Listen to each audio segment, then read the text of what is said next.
My my man, Vermin Supreme. It is wonderful to be able to speak to you. I cannot tell you. I have known you since I was pre-adolescent. You have Get out. Get out. no. I'm probably younger than I look, but no, I have. Or I'm older. Maybe I'm older than I look.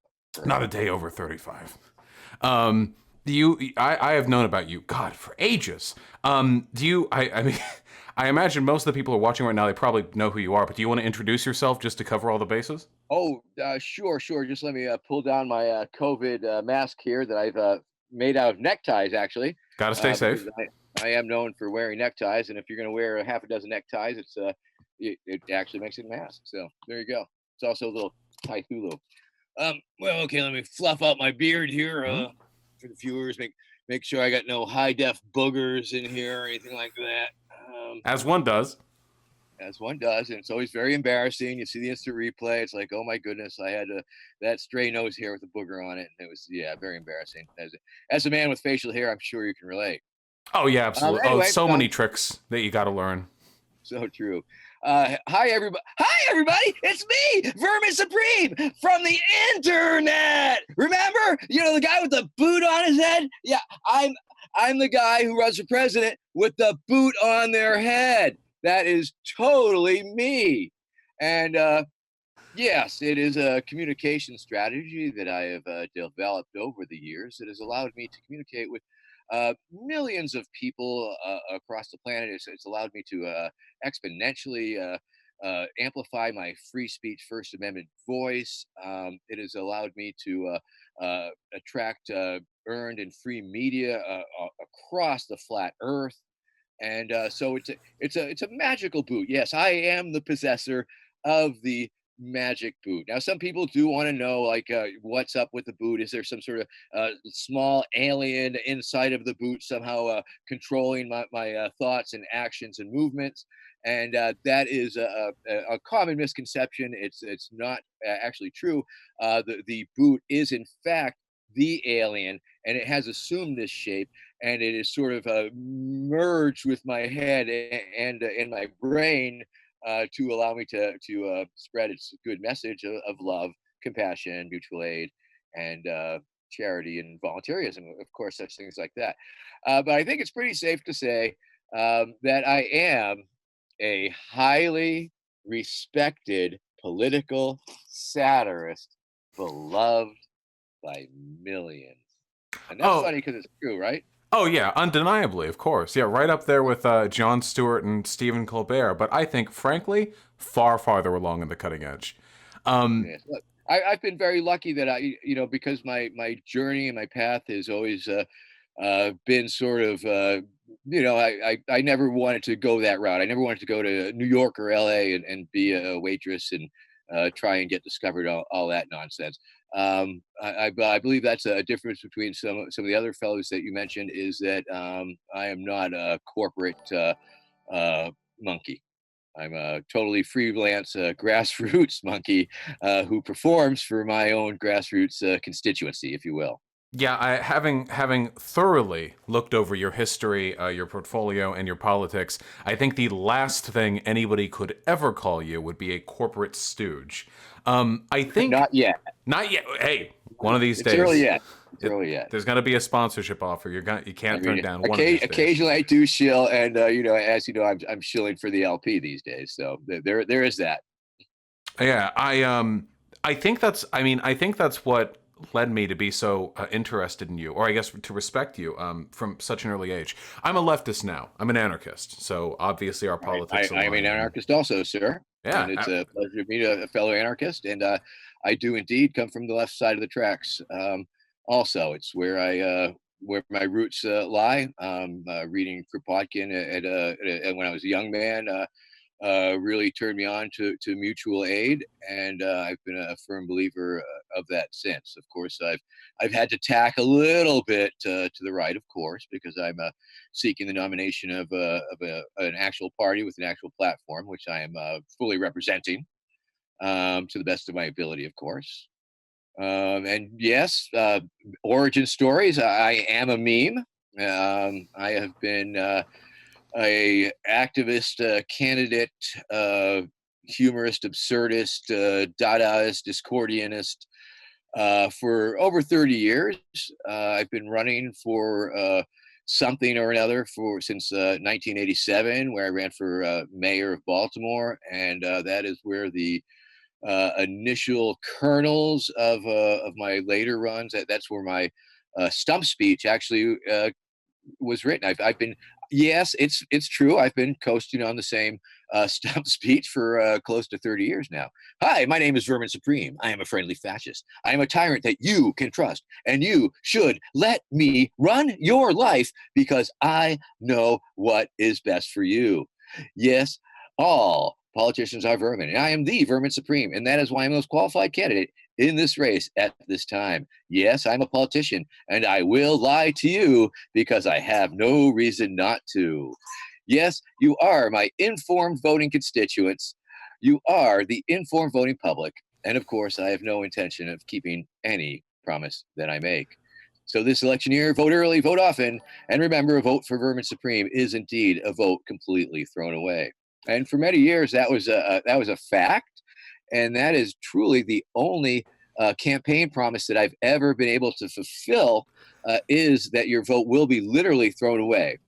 Because of course I was generally as a write-in across the country. A lot of people do write me in for anything they do, and oftentimes that vote is literally thrown away. It's not counted.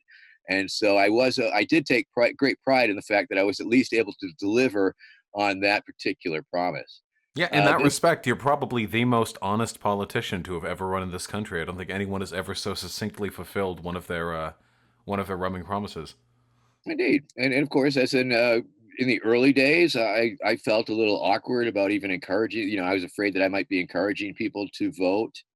But I got over that, and as we all get older, the fucks that we give sort of slow off to the side, and that was one of them. And since I have become somewhat of a protest vote, in previous campaigns, I believe that's a valid choice for people to make. And in my current seeking of the Libertarian Party nomination, I believe it's I'm speaking to my constituents. I mean, because I've been doing it so gosh darn long, and so many people have this really wonderful appreciation for it, and it's just a beautiful thing that I've been able to find things with such resonance that speak to so many people, that operates on different levels, so different. I'm sure when you were a younger person and you first saw me, perhaps 2012, when I was glitter bombing Randall Terry, Mm-hmm. you probably appreciated the humor on a different level that perhaps you were able to grok later on.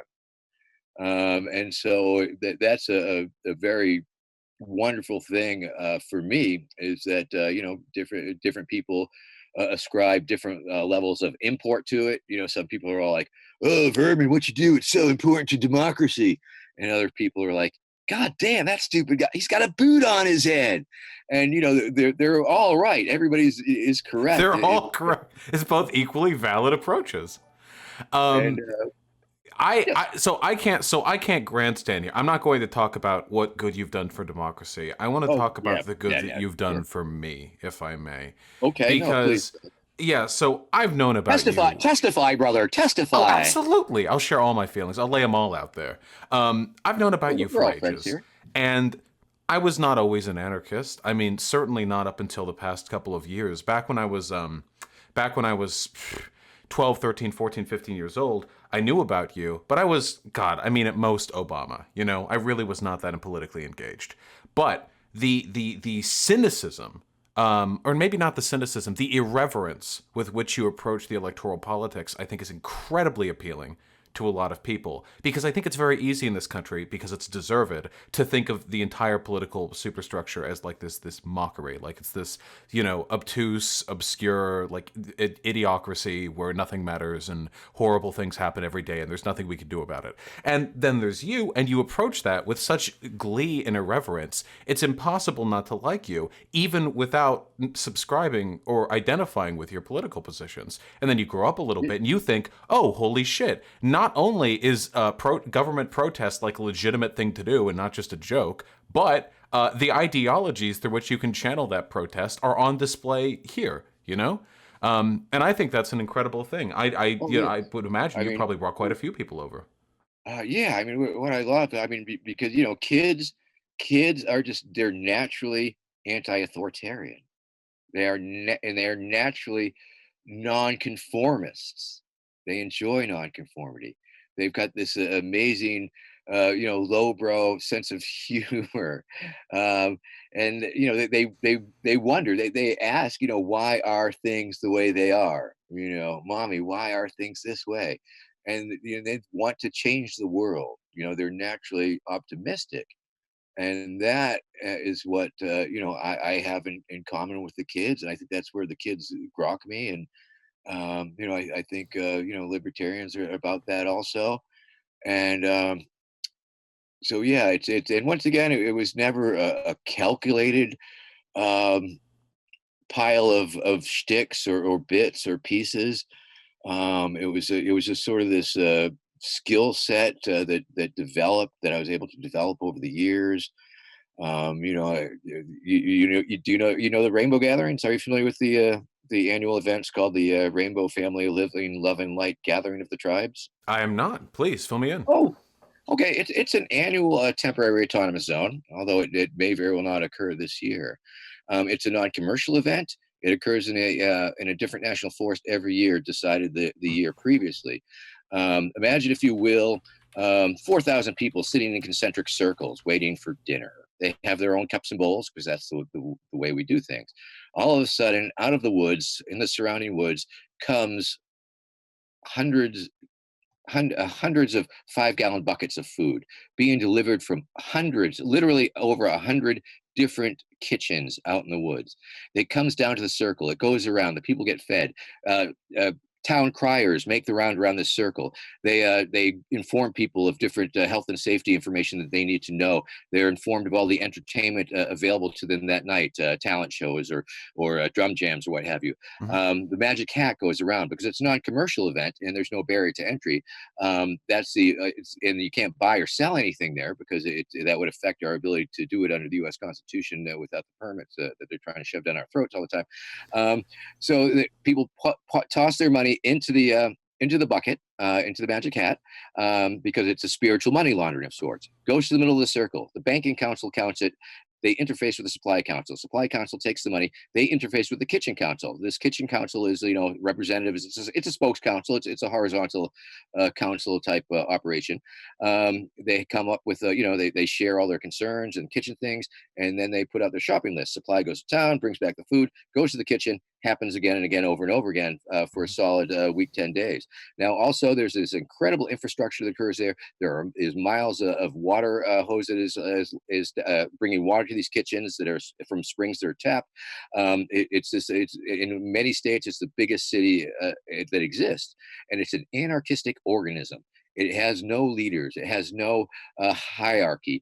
It has, like, there's a zillion different things that need to happen. There's like so many moving parts. It's like, oh no, I mean, there's shitters to be dug. There's vegetables to be chopped, firewood to be collected, and a million other things. And it happens because people see the need for something to occur, and they come together in a voluntary basis and address that issue and make it happen. So these events, I've been attending them for some 30 years. So they were incredibly informative to me, and they gave me a true understanding of what a post-state anarchist society might look like, because there's a million different possibilities, of course, right? But this is definitely one of them. And it allowed me to, and once again, you can almost define your own reality there. You can define your own role. You can be anything or anybody pretty much. And so I took that opportunity to become a much better clown entertainer. I was doing MC work for the talent shows and just making people laugh, doing the stupidest damn things that would get you in a lot of trouble in a lot of places. Um, and then after several years of that, I also discovered that one of the functions that we provided ourselves that is so very important is security. Because of course it's an open society. There's no barriers. There's no hired security goons, and we try not to interface with the authorities if we don't have to. And so I started bringing my clowning skills into that area. And essentially, anything can happen. Sometimes bad things do happen, and sometimes they need to be addressed in a very serious fashion. Um, and so I would bring in these clowning things, and straight up, it's a little bit of glorified camp counseling. Okay, ideally, everybody's working in that capacity. If something happens, everybody wants to take care of it and tries to take care of it. Mhm. But there is a slightly more, people who are on the same page who are actively, strolling.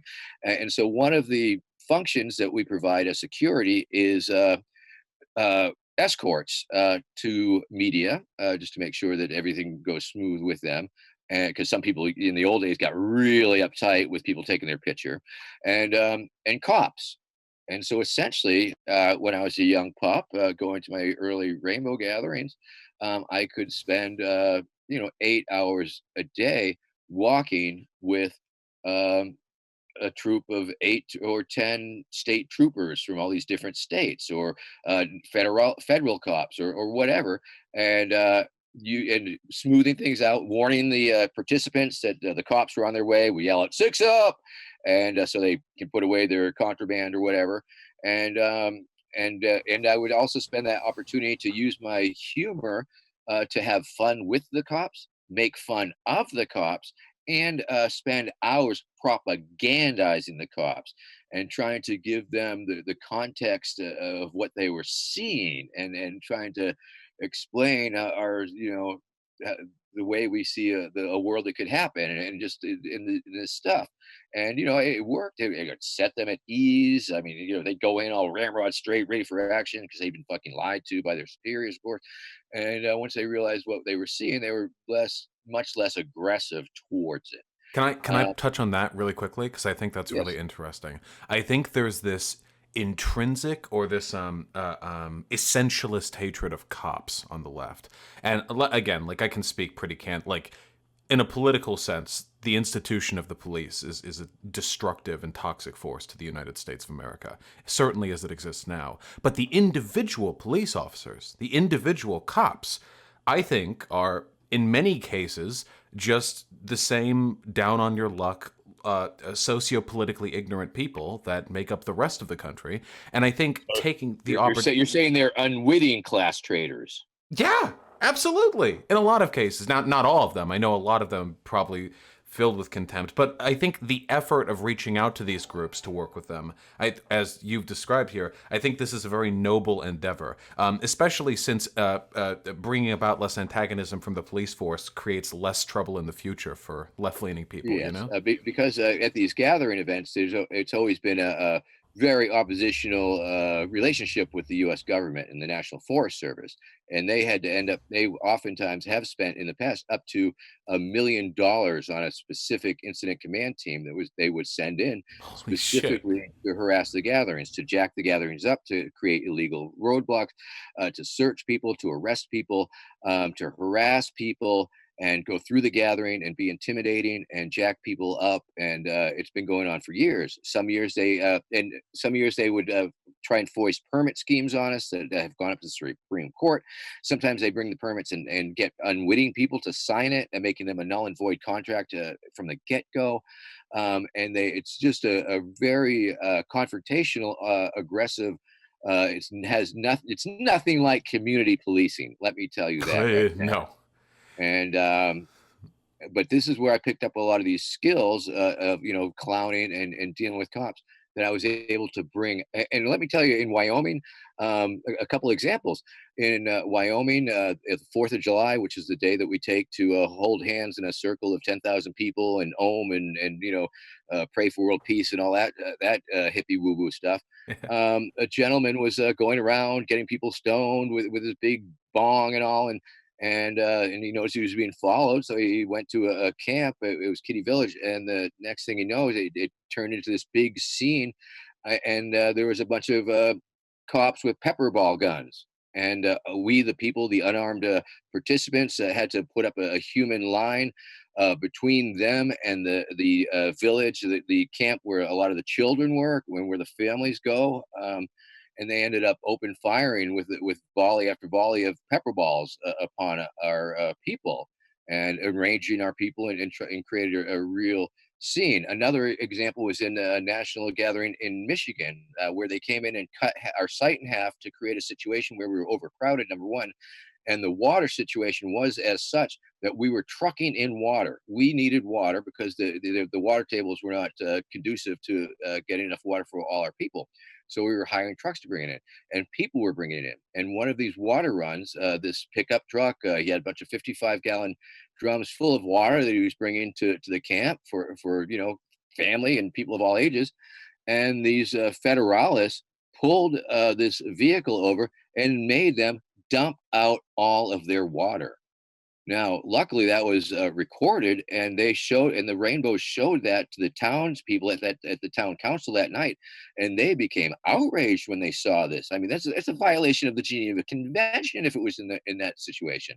So that is how harsh the relationship is between the feds and the people who want to freely assemble and gather under no permit other than the U.S. Constitution. Why do And they so hate you so much? Like what? Like what? they hate Why do us you for our think they hate us for our they freedoms. hate you for your? And I think that's literally it, though. They were the real Al Qaeda this entire time, I guess.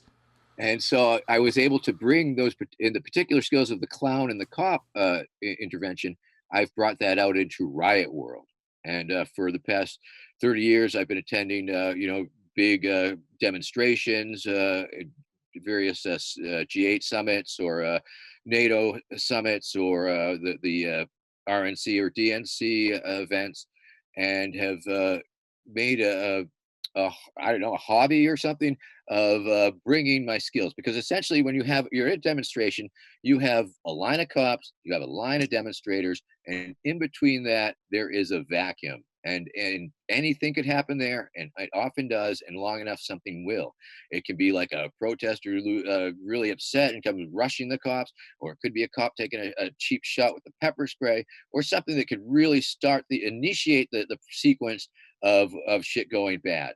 And so, because I've been attending so many of these, if you know the script, okay, that gives you a big leg up. If you know what could happen next, then you can sort of head it off. And so I discovered that I am able to enter this no person zone between the protesters and the cops, and essentially command it, own it, with my bullhorn and my wit. And it involves giving out health and safety information to the crowd, because once again, you want to avoid the crowd panic. And if they're not kettled, let them know where an exit is, and let them know, walk, don't run, and keep an eye on your people, because many times, it's their first demonstration. They've never been in that environment. So it's And I've it's been and able it's to. terrifying. Like It can be, yeah, yeah, and especially early on. letting them know what to do, how to deal with the effects of chemical weapons and things like that. And then I also talk to the cops, and I like to read riot control manuals that I have excerpted over the years, and of how I believe are, ones that I believe are reasonable, and things that I expect of my oppressing force. Things such as, letting the crowd disperse on its own is totally desirable, and I remind them over and over again, use only the amount of force needed to affect the arrest. I mean, I'm just reminding them of these basic tenets of policing, and trying to, asking them heart to heart to pull their punches. I know your CO will order you to attack, and if you do, you'll have to. But that doesn't mean you have to hurt us. You can go through the motions. And so I spend, and I will also make fun of them if the tension gets super thick. Then I bust out my arsenal of wisecracks, telling the cops I have them surrounded, come out with your hands up and your pants down, things of that nature. And or asking the crowd to, imagine the cops all naked and they get all embarrassed, and and talking to the cops about chafing is another one of my favorite topics, because a lot of times they're out there hot and sweaty and their balls are sweating and they're getting chafing, and a chafing cop is an angry cop, and an angry cop is a dangerous cop. And so I try and show them the importance of cornstarch and rubbing cornstarch on their sweaty parts, Well, because they're a that's captive. that's what's so funny about it, though. It's that if you have a confrontation between protesters and the police have all of the power. They have the weapons, they have the state violence backed up, but both sides seem equally agitated because the cops they're like jumpy little kids in bed. They think there's like a monster under their bed. Like anything could set them off. Yeah. The protesters' agitation, I think, is legitimate for the most part. I mean, a lot of bad stuff can happen to protesters, but cops. Free speech can be rowdy. I mean, protected free speech, peaceable assembly. I can get up at a cop's face and start screaming, "Fuck you, fuck you," and that is a fully constitutionally protected activity. Granted, it is a little aggro and perhaps riles them up. But as a professional, as an officer, it is their job not to take that personally and not react to that. That is just a fact of If only they took their jobs more seriously, they might actually yes, be better at it. and I expect a professional. Uh, I want them to act in a professional manner. How I don't think awful that's is it? much to ask. How awful is it that freedom ain't free ended up being a slogan for like foreign war instead of like securing the right to protest, domestically. Because when I think like you have to fight for your freedom, I think about stuff like what you're doing, not like we have to spend $8 trillion bombing a desert on the other side of the planet. I feel like that's the American, though, right? Like for them, to the average American, and I speak perhaps a little bit contemptuously. I've lived here my whole life. I think I'm entitled to a little bit of begrudging resentment for some of the citizens in this country. To them, freedom is being able to get a haircut during the quarantine and knowing that their soldiers are off bombing brown people, and that's it. That's the line right there. Everything else. Oh, and they could have their guns. That's important. I support gun rights. I get it. But that's it for them. All the other stuff, freedom of assembly, freedom of protest, freedom of religion, all that out the window. They don't give a shit about any of that stuff. And then they'll call themselves like the authentic freedom-loving Americans. Yes, I think of course there's a lot of everybody has hypocrisies. I mean, I think a lot of people, have belief systems that aren't necessarily compatible with themselves. Yeah, Sometimes. maybe sometimes. But myself, I'm very comfortable with my hypocrisies. I mean, I can see where my ideas clash and they don't fit exactly, and it's like I'm okay with that. Yeah. And I think once again that's one of the things about getting older and the less fucks that one gives. And I think that has allowed me to, and once again the humor has allowed me to be much more aggressive in a way.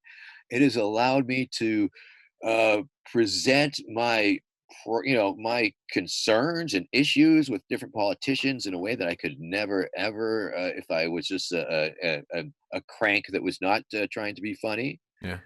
In the back to the demonstration thing. I mean, the thing that I find offensive is that the First Amendment of the U.S. Constitution grants us or codifies, let us say, the right of assembly and the right of free speech to petition our government uh, for redress of our grievances. And that is, that's what we're doing in these demonstration events. And yet, what representative of the government in this representative democracy is brought to us to express our concerns. And it's not the president, it's not a congressman, it's not a state rep, it's not a mayor. No, it's the only representative that the government bothers to send to hear the people are the riot police. Now, they send the law enforcement uh, to hear our demands, to hear our pleas, our requests. I never even thought of it in that way. Like you never send people whose job it is to listen. You send people whose job it is to crush. Um, And yeah. so another part of the dynamic is that a lot of people have serious issues with the police themselves. and the way they conduct themselves, and what they stand for, perhaps even. And so that puts us in a dynamic where we are, effectively, we are petitioning the police for, uh, petitioning them for redress of our grievances against them specifically sometimes, and they respond with brute force and violence and pepper spray and tear gas and water cannons and nightsticks. And what's up with that, man? I don't know. It's pretty wacky. It's pretty fucking wild. Hey, I want to ask you, as a Yes, fellow sir. anarchist, Yeah, sir. and I imagine one who has at least some disagreements with me. What to you is in your ideal society, I guess, what to you is the limit of justifiable sort of martial authority? Like in your mind right now, as the police as they are, obviously this is not a good organization. But if you could think like in a tumultuous world of our choosing, do you think there's a way to fairly and justly mitigate differences between like the average citizen and enforcers of some kind? Well, Or I would take it back, to my rainbow gathering example. Once Mhm. again, it's just a little petri dish. It's a possibility, but we really strive to achieve restorative justice. If there's a beef between two people, we offer them the opportunity, or even if it's a some other terrible violation, or whatever, we offer them the opportunity to sit in the same council, to listen to one another, to hear the community's support for the person who is wronged, and their disapproval of the person who did the wrong. We would like for them to, uh, we would like the person to feel like they were heard, that and that the person understands that what they did was wrong, and that if there's some thing that needs to be done to make that up, we encourage that. Now, of course, if it rises to the occasion of something that the person who is victimized wants to uh, report to the authorities, yeah, okay, we'll help facilitate that, because we become advocates for the individual who needs advocacy. Um, and so there was one problematic camp that, year after year, how do you deal with a persona non grata, somebody who's been a repeat offender, if you will? And it became a situation. The person did something that was offensive again, and, well, how do we deal with this? And we had 3 days of councils, up to like 100 people counseling, trying to figure out how to proceed with this. And all the older people, the elders, we told the youngins about how we had dealt with various situations that were somewhat similar over the years. People brainstormed, and after 2 days, I think the elders said, "Listen, you kids, if you need to figure out a non-violent solution to your situation." And because in the past this guy had been thrown out, but he had been thumped a little on the way, so we didn't want that to happen again. And so, because, I mean, in a post-state society, is vigilantism going to go way up? Maybe, or that's just one possibility. But these kids came up with the idea of a shame parade, and they put together a shame parade, and they made up signs, and they came and they made noise, and they banged drums, and they went up and they petitioned the dude because they had grievances against him, and and the dude got the message, and realized that it was in his best interest to leave. And we gave him a little bit of money on the way out to the door too, because sometimes it takes that too, carrot and stick. But it's creative solutions that are required. And but let us just say that I think we can all agree that the police presence is vastly excessive. There are way too many laws that criminalize behavior that has no victims, drug crimes, consensual sex transactions. There are things Parking that people, tickets, yeah. yes, there's a lot of things, and a lot of people are in jail for them. And jail is a big business, and they lobby the government, and for the contracts, and there's so much money going into this prison industrial complex, and so many prisoners, and they make it so that okay, you got a ticket for this, you couldn't pay it, so now you have a warrant, and then you're going to jail, and then you're on probation, and if you fuck up again, you're going back. And we need to really address this issue. There are people who are doing time, who are in jail, who have been in jail for a long time for doing things that are no longer crimes. Possessing cannabis, distributing cannabis, and things like that. Can you And of course, imagine being in jail for something that's legal now? Holy I can't imagine how bad that feels. yes, and it's not legal everywhere. And so for years, every we were committing civil disobedience. We were denying the laws. Many years, the Rainbow Gatherings did it without a permit. It became a civil disobedient action, just exercising our rights to be left alone from the government and the state.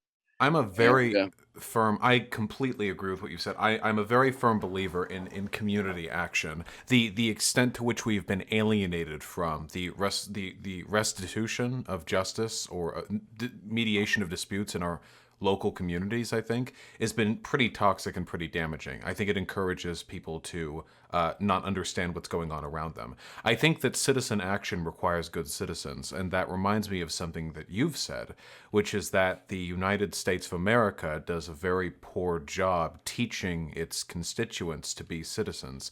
If I'm misremembering that exact phrasing, you can correct me, please. But what did you mean by that exactly? Well, once again, I'm not for public indoctrination per se, or government indoctrination per se, Mhm. but I do believe that at one point in time, the government schools did certainly teach, about government, about the Constitution, and about citizenship. Citizenship was a thing that was taught in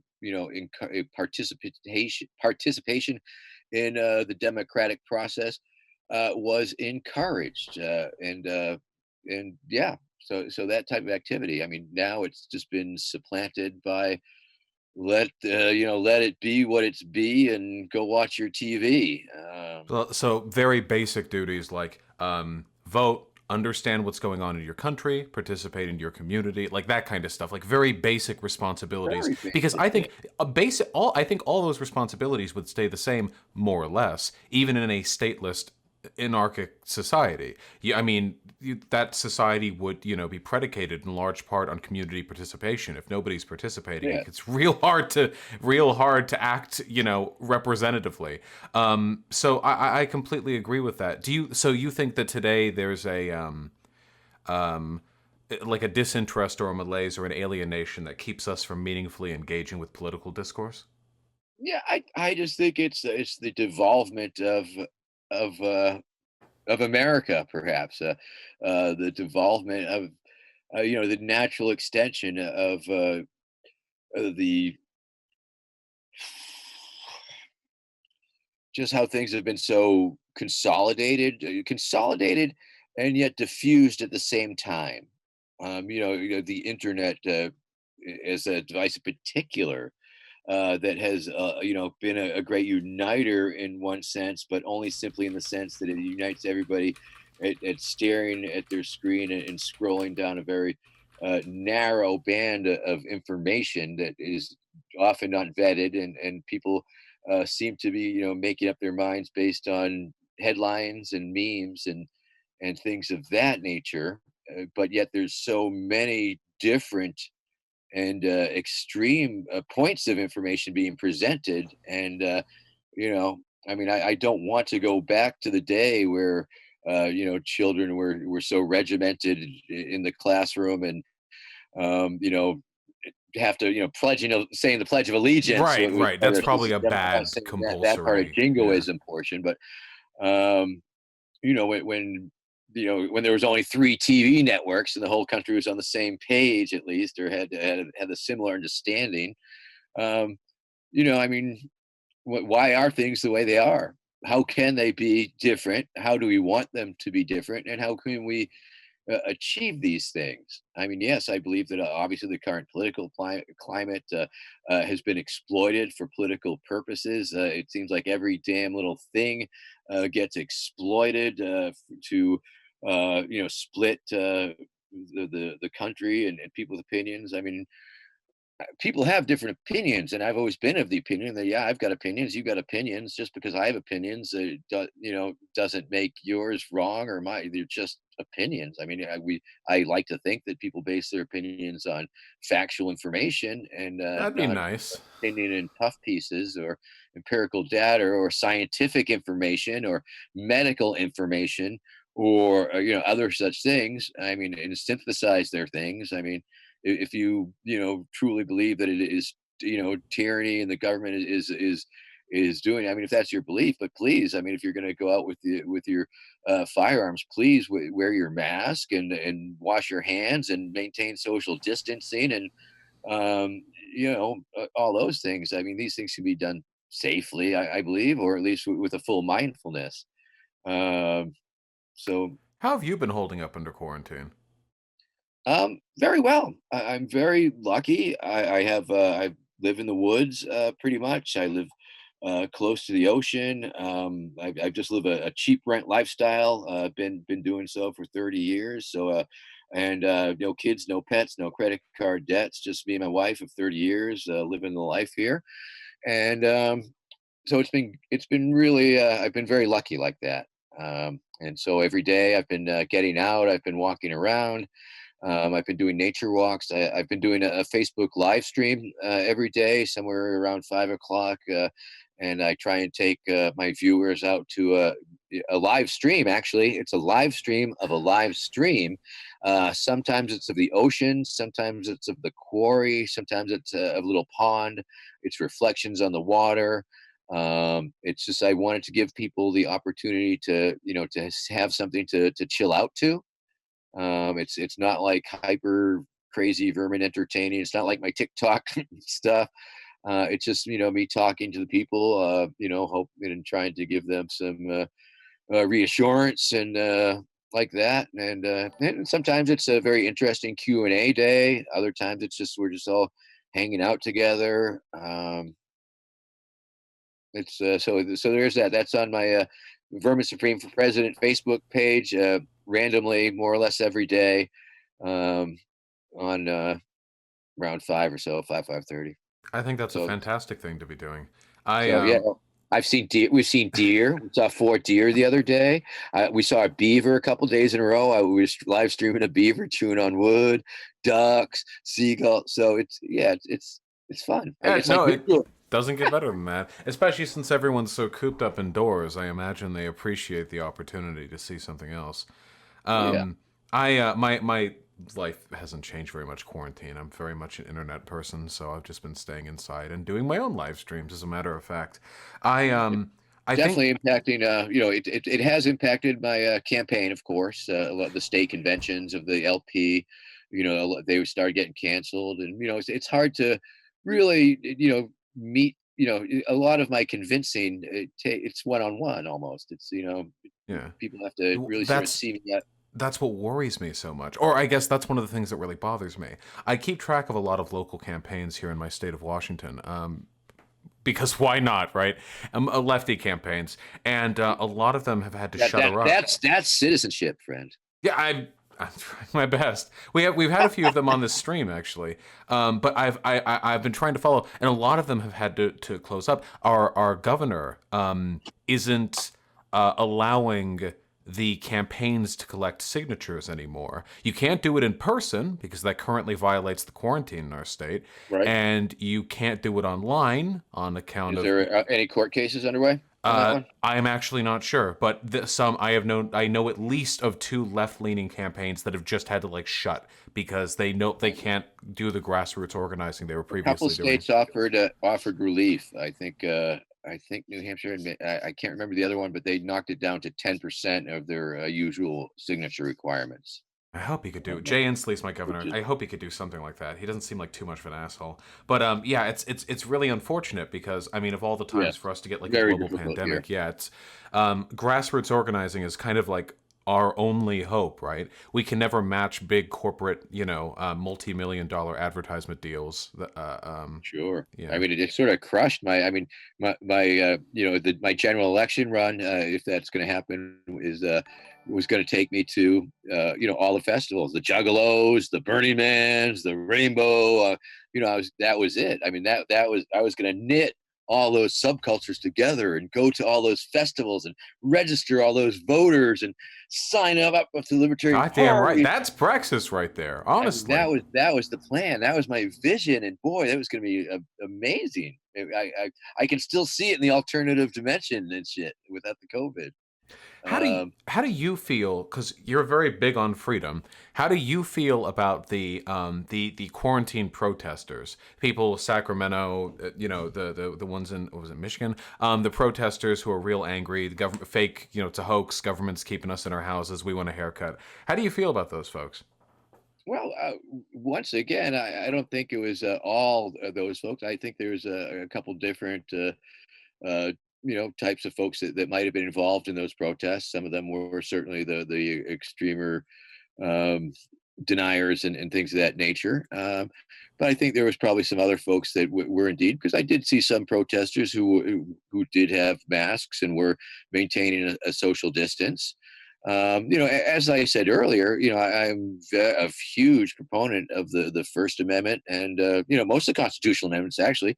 And, if you're going to use the First Amendment full on, you got to use the Second Amendment too. So I don't fault them for that. I have used firearms at various points in when I went to register for the presidency in New Hampshire in 2016. I had because it's an open carry state, and because the state house is open carry, I theoretically should have been able to open carry in the state house. And so, I went to pay my $1,000 to get on the ballot, and I That's had a some friends lot.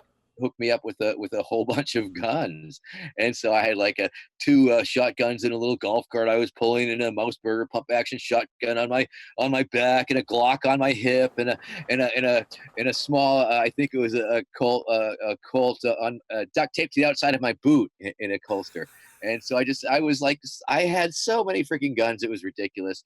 And but I thought it was important a statement to make.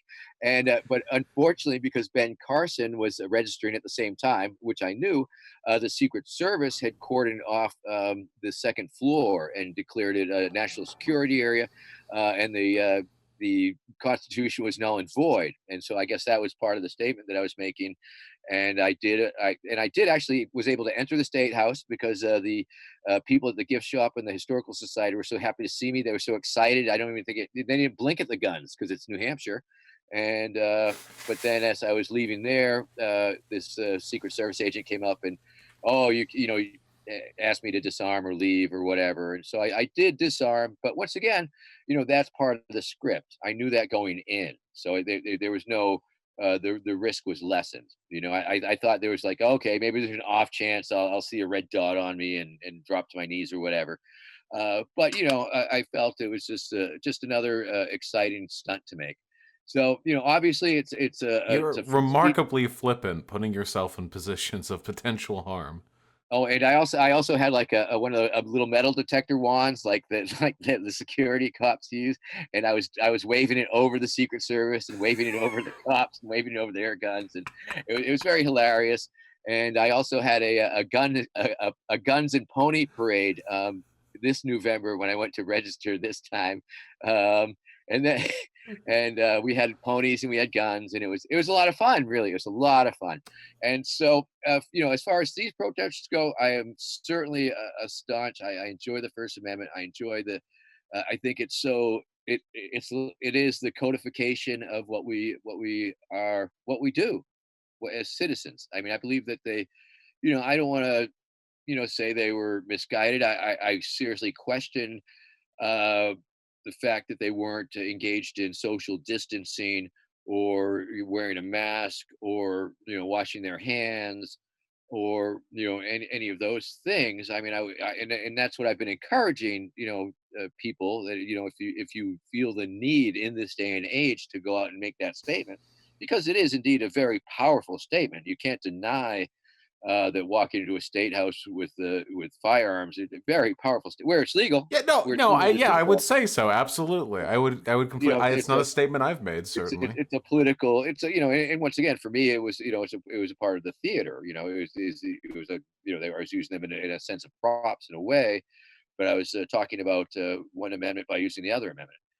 Um, so, I So it you it, ha- it, it you've it is what it is. And you now have a now difficult time principally condemning the right to protest, people expressing their desire through the First Amendment rights that they've been endowed with.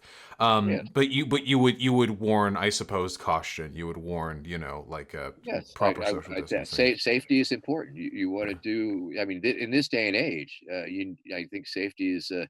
And understanding the transmission of a virus, and having a real sober assessment of what's going on comes back to citizenship. I think, I think most reasonable people would agree with the medical and scientific community that yes, washing our hands frequently is a very good idea. Yes, Probably a good wearing a idea. mask not to try and not to infect other people is the only right and moral thing to do. The idea that staying at least 6 feet away from the other people to avoid the particles that might be passed through saliva or whatever. I mean, it's eminently sensible, and I believe most sensible. Stay at home if you possibly can. Isolate and try and avoid these interactions of crowds. It seems to be sensible once you have a basic understanding of virology. Now, it's certainly arguable that, not as many people have died as with the projections, or, but that might speak to the very success of the tactics. Now, has there been insane government overreaction, and is the government much more equipped to deal with an enforcement side of things as opposed to preventative or um, uh, containing or ending or distributing equipment needed to? Obviously not. I mean, it seems like the government is not equipped to protect you in a pandemic, and not prepared to do so, or even maybe not even desire to on some levels, apparently, given the subtext of some of these openings and the blocking of the CDC recommendations for reopening by the federal government, for example. How insane is that?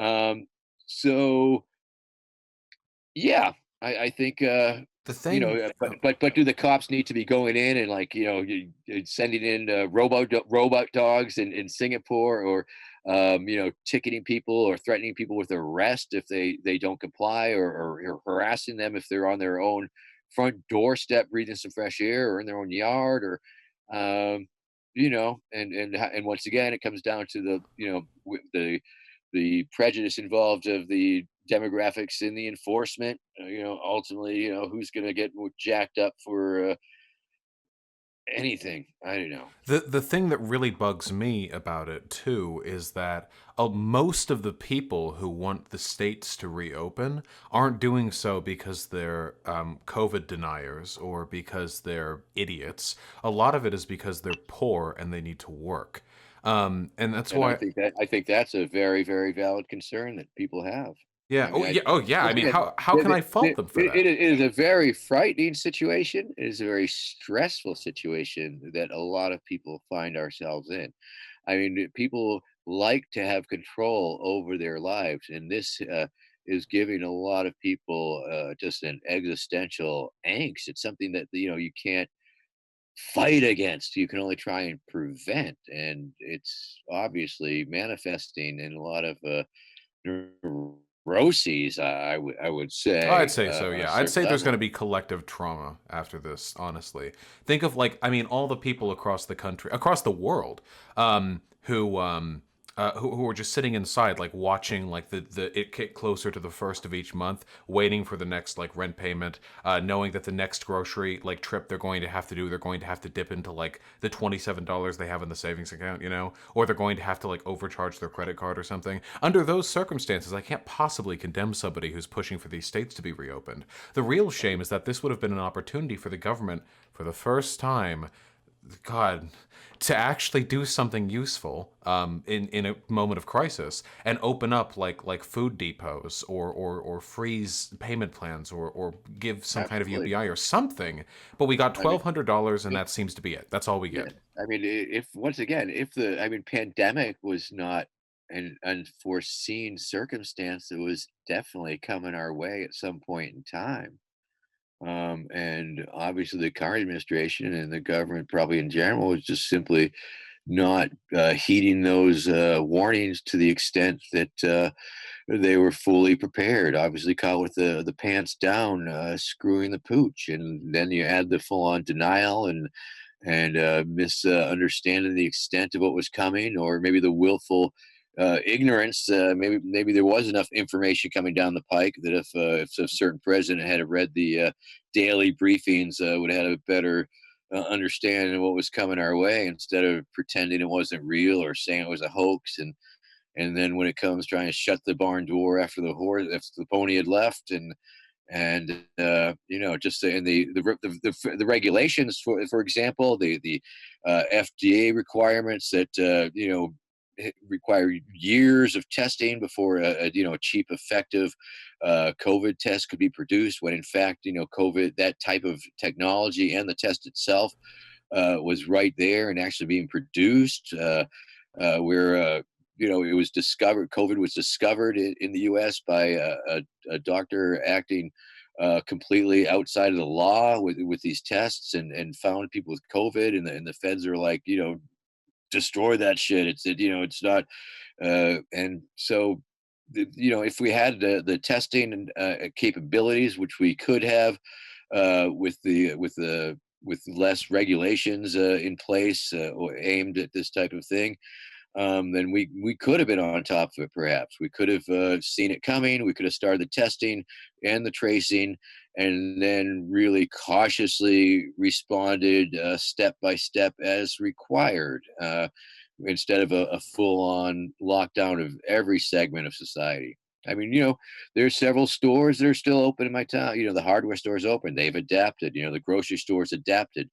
And if these plans were in place, if the thinking was there, I mean, obviously the CDC has whipped out this plan of a reopening. I mean, is that totally new, or was it on the shelf, or should it have been on the shelf? Should these considerations have been taken into consideration? I mean, I don't know. The Pentagon has a zillion different scenarios plotted, right? I mean, if this one does this, I mean, they have plans and contingency for any possible combination of scenarios combined. Now, why the rest of the FEMA and CDC, and I mean, and actually, the CDC actually does have a plan for zombie apocalypse, zombie invasions and They're stuff like not the that. only one, if I remember correctly. Sure. So I like to think that I helped inspire them in that direction. But yeah. So unfortunately, we are where we are. We can't change the past. We can only move forward and try and use this as an example for ourselves to understand what we might need to do to survive in a similar inevitable situation sometime in the future. Um, I mean, and it just we now people understand the government it cannot save you, will not save you, but what has got us through this pandemic thus far is the people checking in on their people, the neighbors checking in on their neighbors. The feds never knocked on my door checking on me, but my friends called, my neighbors called. It's not the feds who are helping the elders get their groceries, and there've been millions of small acts of kindness and mutual aid and charity and voluntarism that has gotten us through this mess so far. And hopefully it will continue to build our networks within ourselves and our communities and stronger families. uh, they create the need for less government. quite frankly. Well, that's what I would. That's what I would hope, right? I've always believed very strongly, like people are a product of their environment. If people have shit environments, they're going to turn out to be not shit people, but they're going to have worse outcomes. Ideally, like the best we could ever hope for is a society in which the environments are good enough that we don't need the government to step in and compensate for all the bad outcomes that arise from that. That's why we don't have a bunch of government programs hand-holding people who are born in Beverly Hills, because for the most part they're probably doing okay.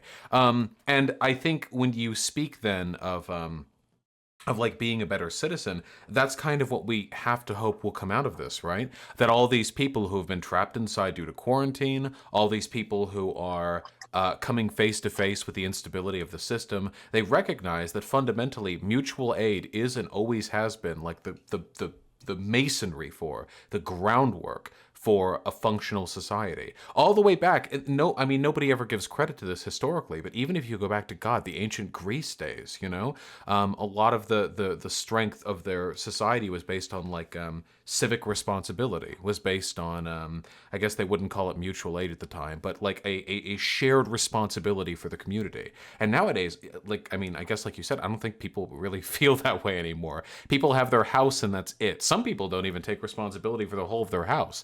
They'll Yeah, alienate themselves from family I members they think there's live been with. a steady fraction of society. I think so, but it doesn't give me great hope for the future because I am ultimately an optimist, and I'm definitely hoping for the best. And I would love to see that state post-state society, and if not me, then the people of the future and the kids of the future. You And say you're an optimist. Do you think things are getting better? You've been in this for much longer than me. God, since what you like the Gulf War, like Iraq War, you've seen a pretty significant historical change. Do you think we're headed towards something good, or do you worry we're headed towards something bad? well, that's I don't want to share that opinion. I guess I'm a I see you see the global climate Whatever you crisis. feel comfortable with. Yeah, I'm not trying to like. You see the increased freaky weather as a result of that. You see the government increasing its power and its authoritative stances and preparing and militarizing the police force to control the citizens once shit starts going to hell. And every day is beautiful, and people are beautiful, and and we do what we can do, and we I live think our that's lives, beautiful. and we do what we can do for others, and that's there's still plenty of beauty in the world, and the world's going to go on without us one way or another. As the Earth Firsters always used to say, nature bats last, and that's just I guess that's getting hit home more than ever.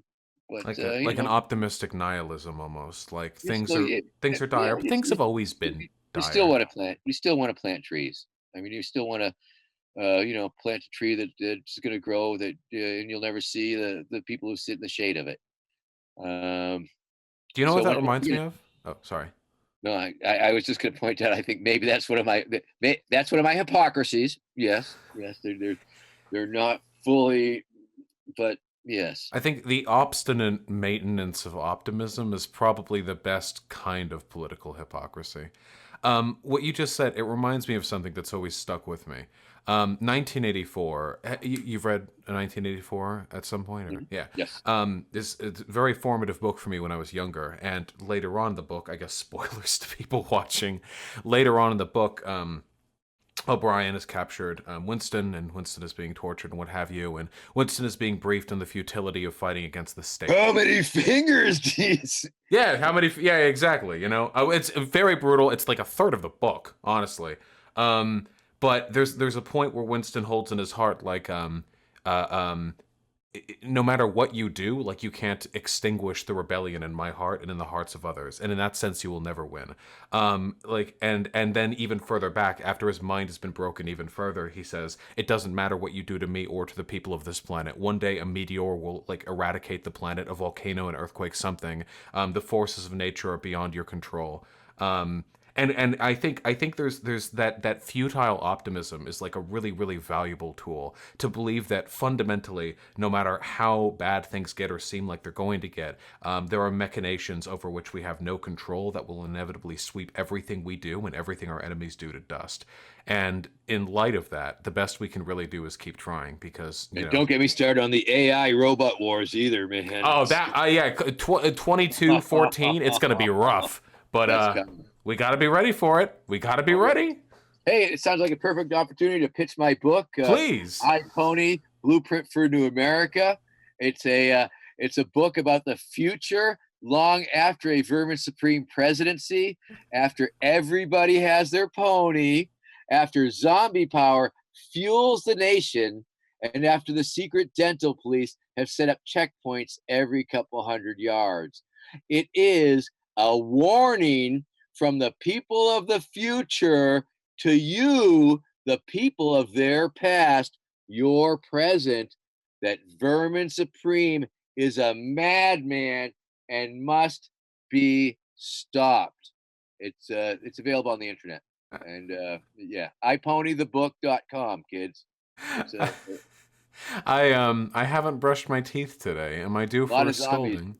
a lot of zombies in here.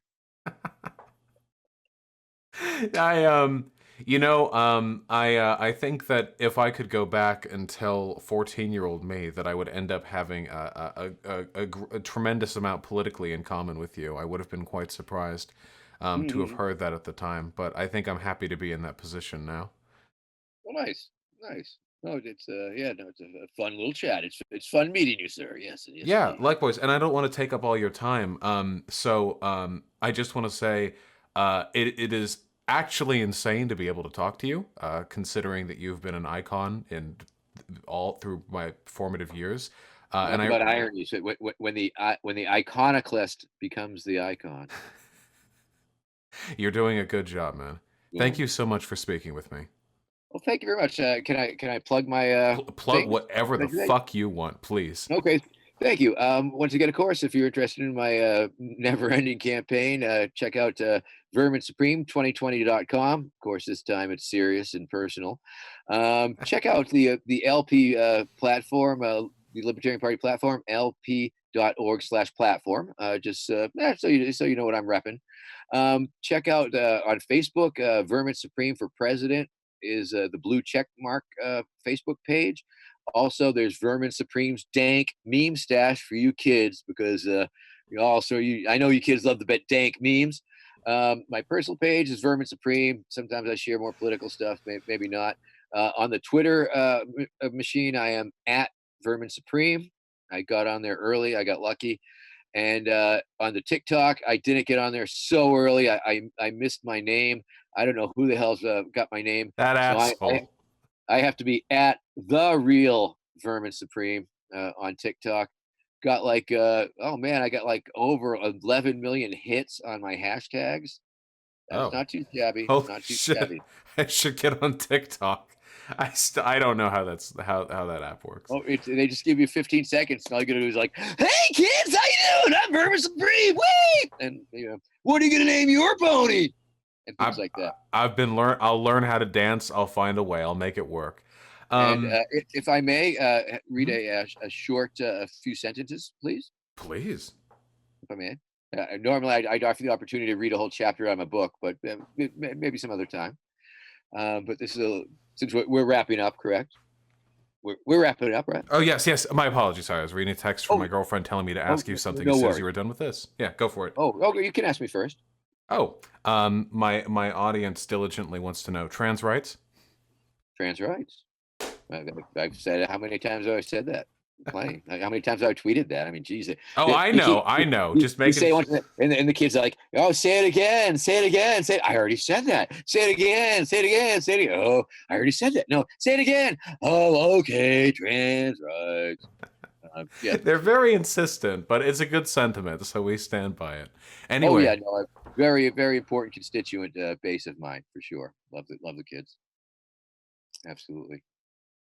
And yes, so it's been a pleasure. It's been a pleasure being on your program here. And it's been a pleasure having you on it. I wish you the absolute best of luck in and eventually out of quarantine. And it has been genuinely an honor to speak to you. Thank you. Thank you. And I will leave you with this inspirational words written by my friend Ryan that I think sums up what I want to say. And it's a beautiful thing about, now I have a real campaign. People write things for me now. It's I have a writer sometimes. It's nice. So here you go. I'll credit to Ryan.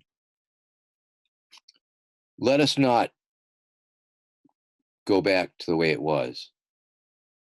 Let us not let ourselves go back to the way we were. Let us heal. Let us work together. Let us look to the future.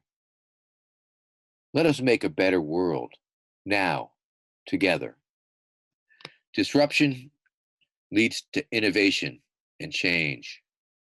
We don't have to go back to the old world. Innovate now. Change now. Disrupt now. Let us no longer carry the things that do not serve us while we have this unprecedented moment in time. Thank you. I'm Vermin Supreme. Thank you. You're Vermin Supreme. Be well, comrade. Peace. Peace be with you, my friend. Peace.